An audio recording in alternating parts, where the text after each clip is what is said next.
What did you think marriage would be like? For those of you who are married, I want you to remember what you thought marriage would be like before you said I do. For Samantha and I, we would walk around the campus at UNA, where she was a student at the time. Let's see, we would talk about how great it would be to not have to say goodbye at the end of the night. We had all of our kids' names picked out. They were all girls' names, so that point's moot. We'd talk about it. At that point, we had never had a fight. And that's what we expected.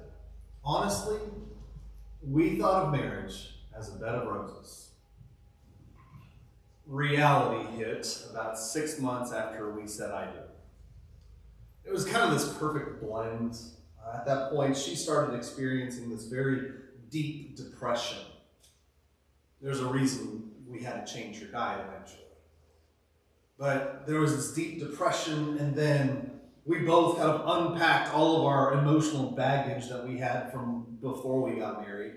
And then also, I had this really unrealistic expectation for what a wife could and should be. That led to one perpetual fight. What we learned was that every rose has its thorns, and it can make for a really uncomfortable bed. About 3 years into our marriage, we met a couple that honestly scared us. They'd been married for 10 years, and they said, honestly, it took us the first 7 years of our marriage to find out how much we hated each other. I was like, oh dear. What I have learned is that marriage can be the most beautiful and ugly thing. Marriage can give you the greatest joy and the most heartache. It can be the most wonderful or the most terrible thing in your life, sometimes simultaneously. And maybe you're sitting here and you have no idea what I'm talking about. Maybe you have a marriage in which you've never fought, in which everything is still a bed of roses and you've never seen a thorn. Maybe you have no clue what I'm saying right now. And if that's the case, let me tell you a few things. One, this message is not just for those who are in troubled marriages, if you will. The lessons that we're going to learn today are the same principles that apply and are going to sustain even a good marriage. But they're also the same principles that are required for every other relationship that you have as well. Today, we're going to be talking about the 7 practices of tenacious love. And we're going to do that from Hosea chapter 2, verses 14 to 23. I invite you to open your Bible there with me. Hosea chapter 2, verses 14 to 23. In this passage, God is going to show his tenacious love. And it's the same love that is going to either heal or sustain our relationships today. Just to give you a little bit of backstory, God told Hosea the prophet in Hosea chapter 1 to marry a woman who was never going to be faithful to him. And they eventually have 3 kids together, and if the 3 kids' names tell you anything, they'll tell you that the relationship is not exactly in a very good place. Their first son is born, and he's named Jezreel. It technically just means I sow, but it is the name shared with a valley that is synonymous by this time with treachery and murder. That's what they named their first kid. The next kid is named No Mercy. Imagine explaining that one in the kindergarten roll call. The third child is simply named Not Mine. You get the impression that when the baby was born, it looked a little bit too much like the mailman. But this relationship is tumultuous, it's in trouble, And you kind of got to wonder, why would God do that? Why would God have Hosea be in a marriage like this one? Did he just want to torture him? The answer to that question is no. God was trying to make a point. And the point that God was making is that if Israel, the nation of Israel's relationship with God, was a marriage, then it looked a whole lot like this one. Tumultuous, troubled, and unfaithful. And so God is therefore giving this message to the people of Israel to basically say, he's got every right to end this relationship. But instead, God is going to tell us about his tenacious love. So for the rest of this lesson, then, we're going to follow the same pattern. The pattern is what God did and what I must do in my relationships. I want to start off by reading the whole text together. And here's what I want you to do. Starting in verse 14, I want you to count how many times you see the statement, I will. Those two words, I will.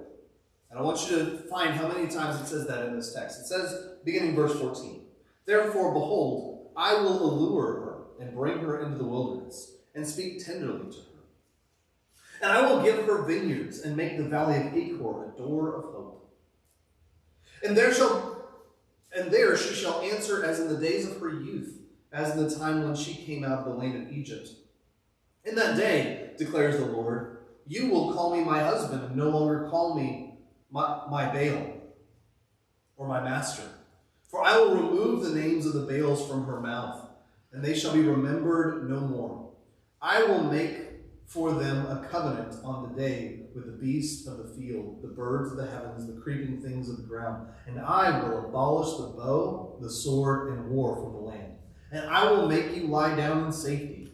I will betroth you to me forever. I will betroth you to me in righteousness and in justice, in steadfast love and in mercy. I will betroth you to me in faithfulness, and you will know the Lord.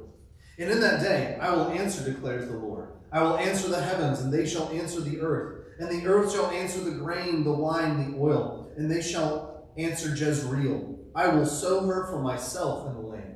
I will have mercy on no mercy. And I will say to not my people, you are my people. And he shall say, you are my God.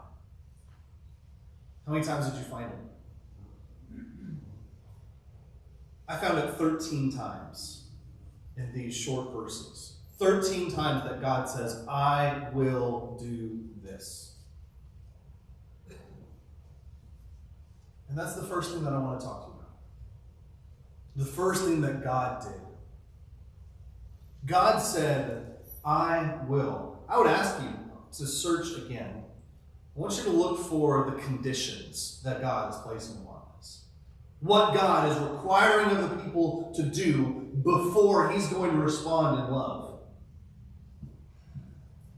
But you're not going to find anything. This is an act of mercy. And it's also one of initiation, of initiative. God is taking charge of this relationship, and he's going to do something even if he's the only one acting. So how does that impact our relationships then? What do I need to do to keep a relationship in a good place? Don't wait for your spouse to initiate. Act first. If you're in a troubled relationship, you can probably count all of your spouse's offenses. And you probably know yours too. And if that's the case, you can sit back and you can think, I probably shouldn't have as bad of a temper as I do.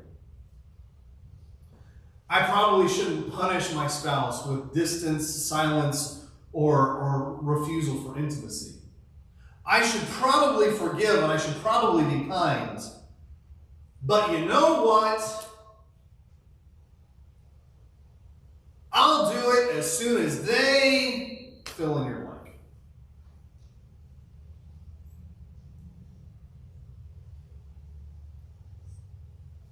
God didn't do that. In fact, he was ready to initiate the process even before they were. So don't wait for your spouse. Emerson Eggerichs, in his book, Love and Respect, gives a challenge to couples who are kind of going round and round and round with each other. And if they ask the question, who should act first? Who should take the initiative? He simply says, whoever's more mature. I like that answer because it kind of makes you go, well, I'm the more mature one. But that's what God did. God didn't wait. He said, I will. The second thing that I want to share with you is also from verse 14. He says, therefore, behold, I will allure her and bring her into the wilderness and speak tenderly to her. God is going to treat this relationship like a dating relationship where he is alluring and he's speaking softly. Specifically, it says that he's going to bring them into the wilderness. And if you look at Israel's history, the wilderness was the place after they left Egypt and even before they got to Mount Sinai in which they made the covenant. So it's kind of like the relationship before the covenant. It was the dating before the marriage. And that's when he says, I'm going to speak kindly. I'm going to allure her. So here's what we can learn from that. You can rekindle the relationship. Guys, do you know what you did when you were dating that made your spouse fall in love with you? You could spend hours just talking. You might have written little notes just because. You were affectionate. You were present. And what makes you think you should have stopped doing that because you got married? And ladies, what did you do when you were in that dating relationship that made you irresistible to your husband? You were probably supportive. You probably laughed at his jokes even when they weren't funny.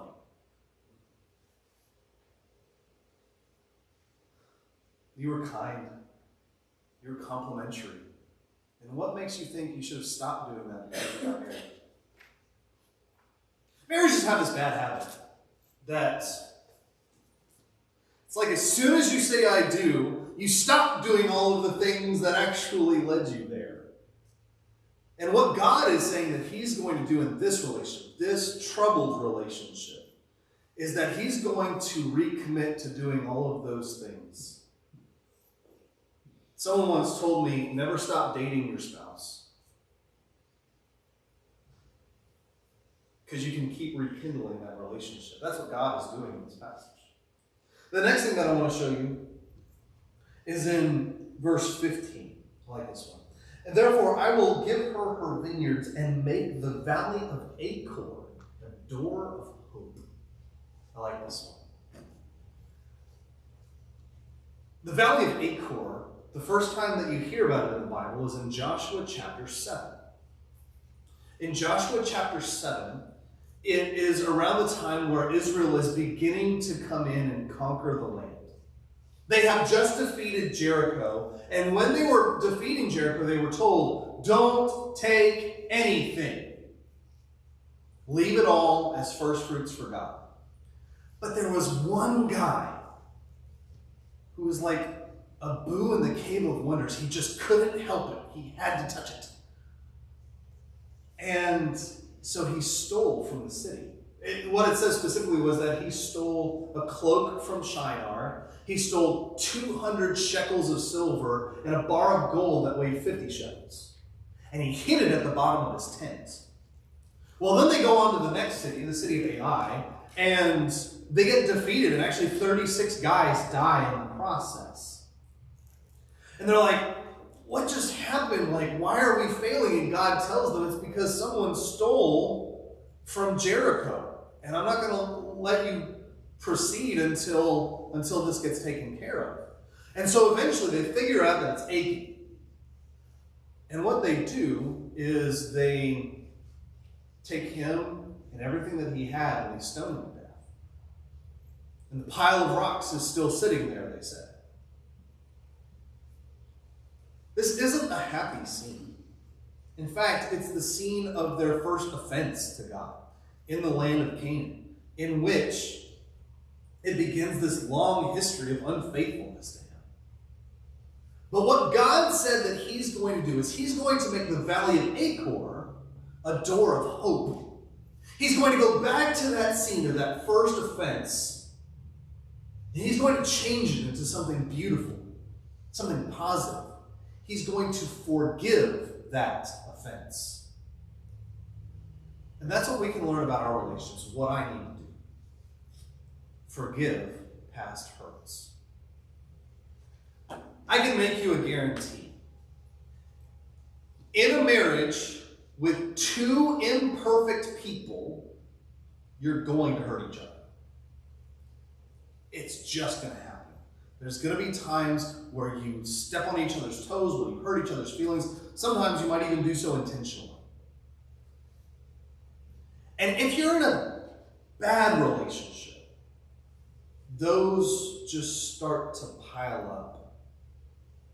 And it's like they never go away. They never get resolved. And you know this is the case if, just for example, you're having an argument about folding towels, and all of a sudden, she says, "But you said this a long time ago."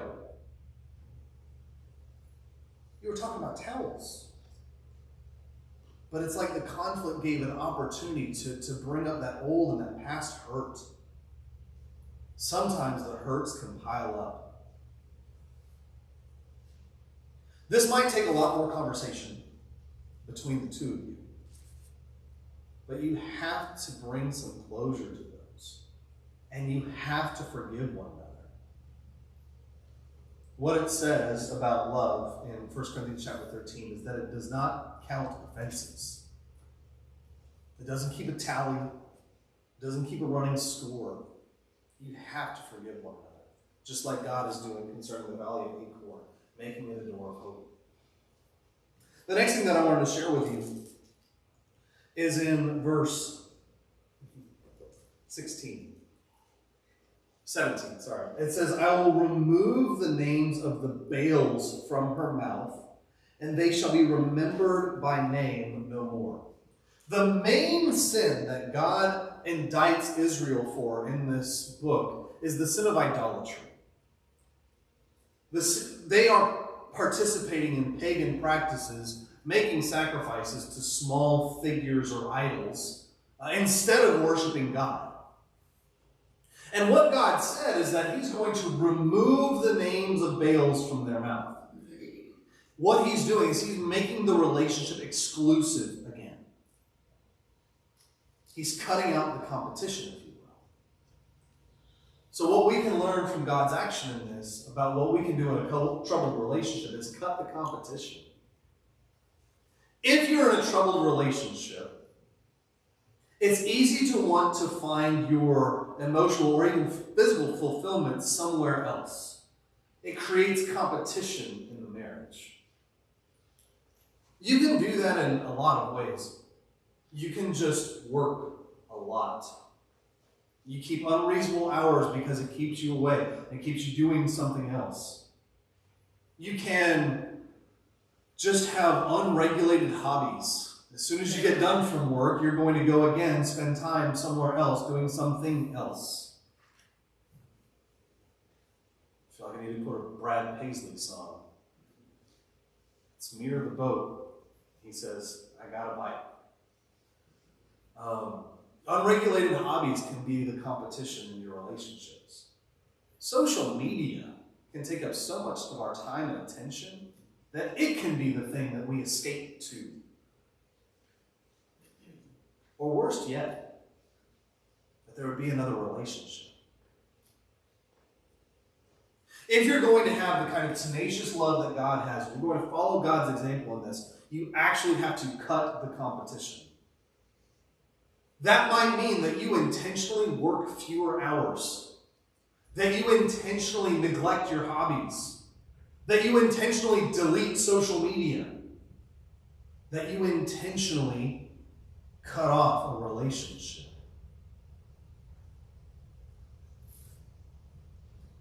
Because while there is competition for a marriage, you might have a whole bunch of excuses to why you should work as much as you do, why your hobbies deserve as much time as they have, why you shouldn't delete your social media, why this relationship should continue. You could have every excuse, but your marriage is never going to heal, your relationship is never going to move forward as long as there is that competition. You have to cut the competition. The next thing that I wanted to share with you about what God does in this passage, this remarkable picture of tenacious love, is he says in verse 18, "And I will make for them a covenant on that day with the beasts of the field and the birds of heaven and the creeping things on the ground. And I will abolish the bow, the sword, and war from the land, and I will make you lie down in safety." Deuteronomy chapter 28 spells out the things that God would do if the people were unfaithful to the covenant. He basically says, if you don't obey the covenant, this is the punishment that's going to happen to you. And here's what he says, verse 25. "For the Lord will cause you to be defeated before your enemies. You shall go out one way against them and flee 7 ways before them. And you shall be a horror to all of the kingdoms of the earth. And your dead body shall be food for all of the birds of the air and for the beasts of the earth. And there shall be no one to frighten them away." That was the punishment that Israel deserved. And they were experiencing that too. But when God says, "I will make a covenant with the beasts of the field, I'm going to abolish the bow and the sword, I'm going to abolish war, and I'm going to make you lie down in safety," what God is doing is he's, instead of punishing, he's bringing peace. Here's what we can learn from that. What I need to do: stop the crazy cycle. This is taken from Dr. Emerson Eggerich's Love and Respect, in which he describes a relationship that's just going round and round and round, hurting and hurting and hurting each other. He reacts, she reacts, and you just kind of repeat this cycle of wounding each other. And you can feel in that time that it's entirely just. I am entirely justified in doing this in this relationship because he did this or she did this. And that crazy cycle spins round and round and around. If you're going to follow God's example of tenacious love, you have to stop punishing each other. Goes hand in hand with forgiving one another.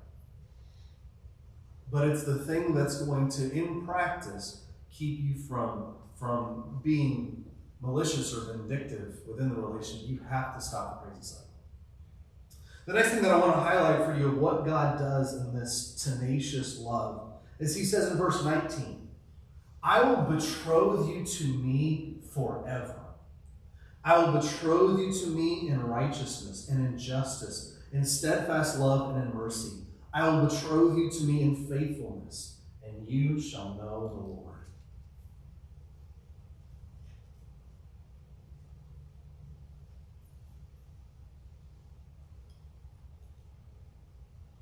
What God is doing here is he is taking the relationship, which honestly should be ended, should be over. God gives just a few reasons for a marriage to be allowed to end, and he is not pursuing that. Instead of saying, "I'm done," he says, "Please say, I do." He says, "I am recommitting to this marriage, to this relationship." And that's what we learn from it. What I need to do is recommit to your vows. I paused for a second just a minute ago because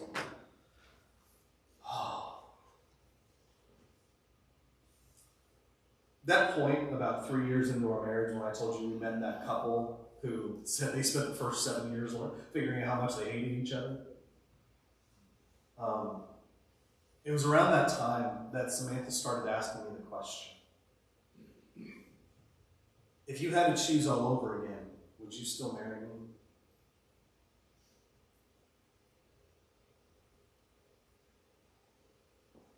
I always tell her yes. But I don't think that she believed me. We were fighting constantly. It wasn't easy. And she probably thought this would be a whole lot easier for you if you married someone else. Or it'd be easier for her if she married someone else. Put the blame here. It always made her feel uneasy, as if she thought in some way I was emotionally 1 foot already out the door. Marriages and relationships don't grow in a place of fear. They can't. They can't thrive in that environment. The thing that is going to secure the relationship is just for you to be committed to the vows that you made. I've told you before that hanging in our bedroom are 2 canvases with a whole bunch of words on it. Samantha, for my birthday one year, had reprinted the vows that we shared to each other. And you know what the last line on those vows is? As long as we both shall live. That's the promise that we made. If you got married, I bet you made the same promise too. As long as we both shall live. Your marriage is going to thrive and be at its best when you know the other person is committed to those vows.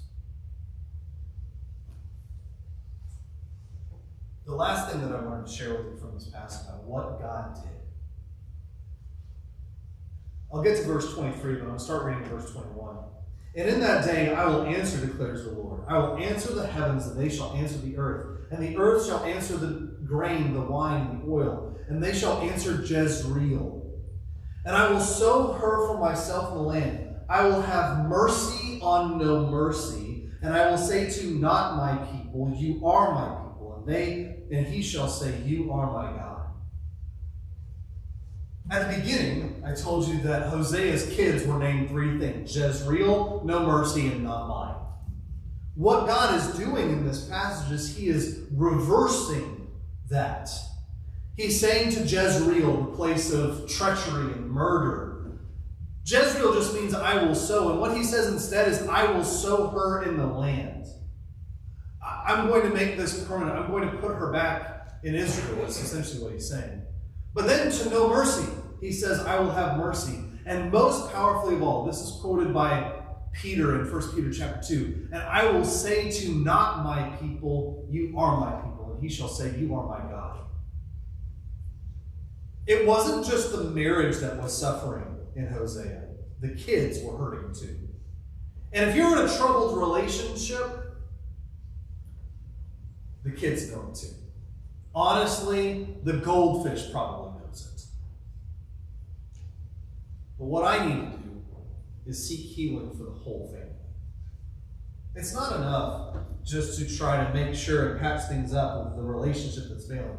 You actually have to seek healing for everyone that has been affected by it. Kids and goldfish included. I kid about the goldfish. But God is seeking healing for everyone involved. And maybe if your relationship has been troubled long enough, your kids can wonder, are mom and dad, are they okay? And that can create a lot of, depending on the age, a lot of insecurity in a relationship for their own. So seek healing for the whole family. This is what God did in his tenacious love. He was willing to rekindle the relationship, to act before anyone else was, before the other party was ready to do anything else. He was ready to forgive. He was ready to recommit. He was ready to seek healing all the way around. God did all of these things in his tenacious love.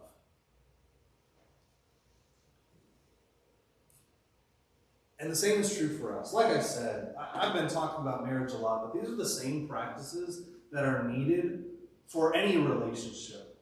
troubled or not.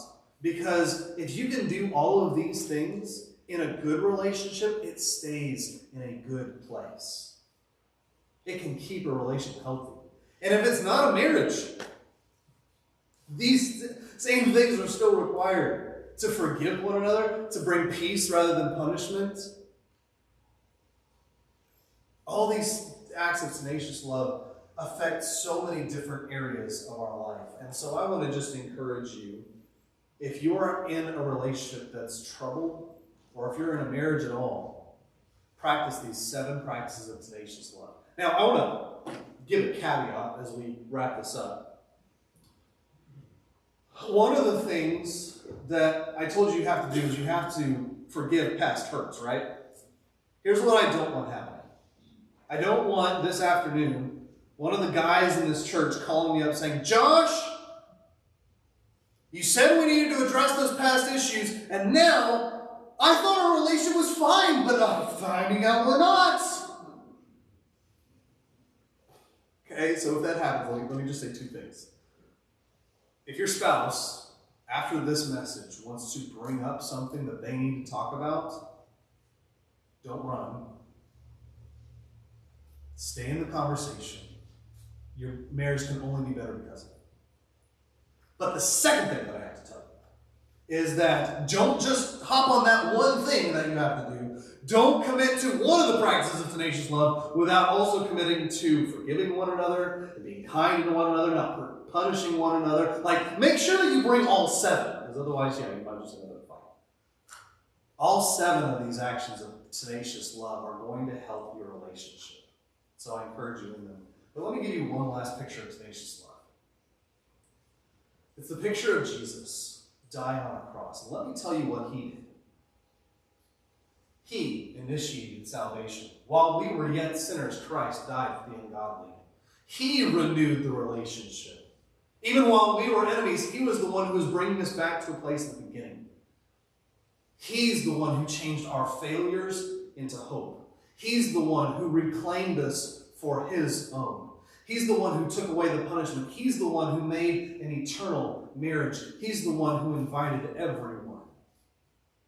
He's the one who practiced these 7 attributes of tenacious love by dying for us to renew our relationship with God. Like I told you, any relationship can benefit from these, most especially our relationship with God. And that's what Jesus did in sacrificing himself on the tree. Right now, we're going to sing one more song. The song is called Only a Step. We use this song at this point in the service to give you an opportunity to consider your life and your relationship with God. If you feel that something is in need of changing, whether you're a Christian and you need to confess and receive the prayers of the saints here, or if you're not a Christian, you want to begin that relationship today, let your need be known as we stand as we sing this song. Hear the sweet voice of Jesus say, Come unto me, I am the way. Hearken the loving call obey. Come, for he loves you so. Only a step, only a step. Come, for he rests.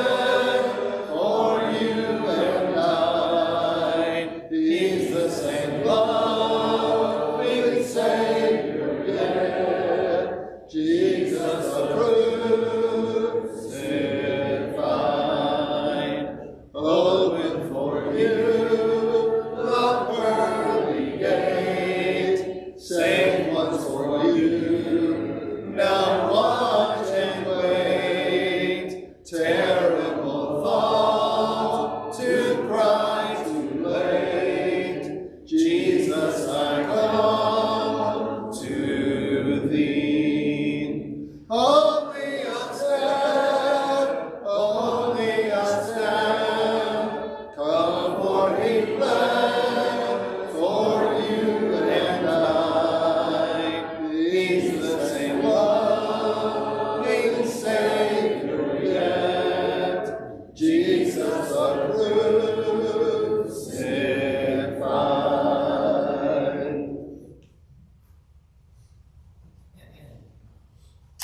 appreciate the attendance of everyone we have today. We have a good many, have a good number. Glad to see everyone out.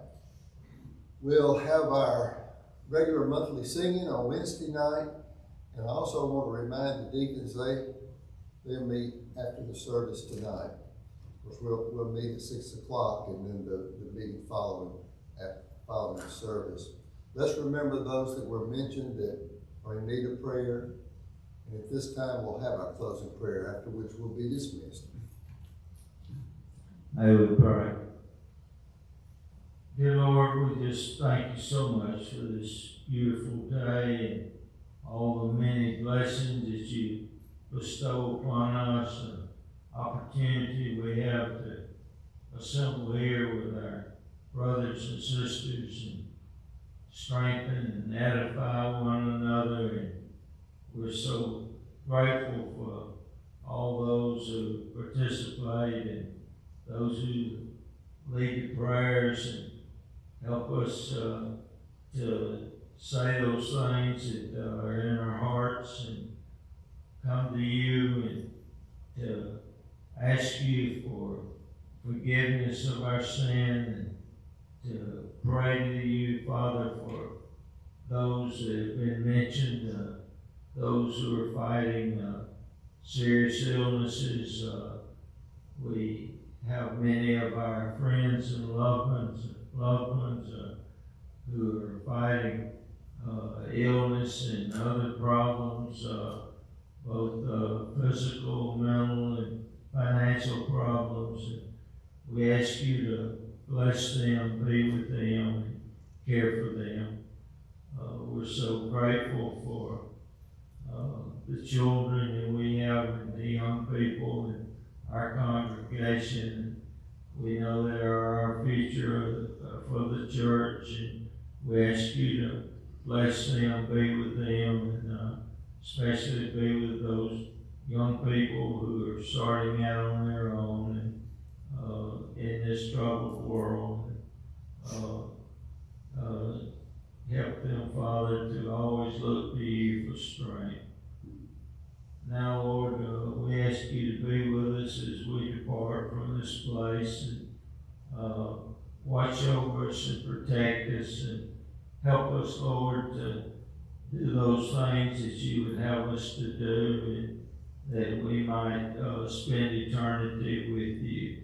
These things we pray in Christ's name.